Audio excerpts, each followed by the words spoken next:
How to trim audio on Instagram. In this quick tutorial, I'll be showing you how to trim audio on Instagram, especially for Reels and Stories. First, open Instagram and tap the plus icon and select the Reel. Choose the video from your gallery. Now let's say you want to add a song to it.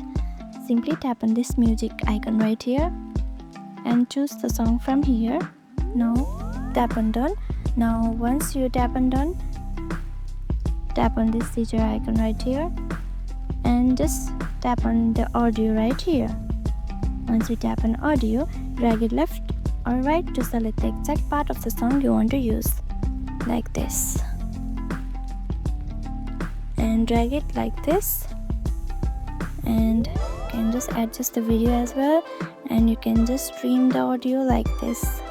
Now tap on this at the top right once you are done. Now finish your editing and you can add captions and tag people. Once you are done with it, hit share and your trimmed audio will play exactly how you set it.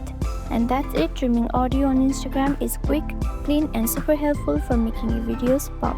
If this helped, smash the like button, subscribe and tap the bell for more tips. Thanks for watching.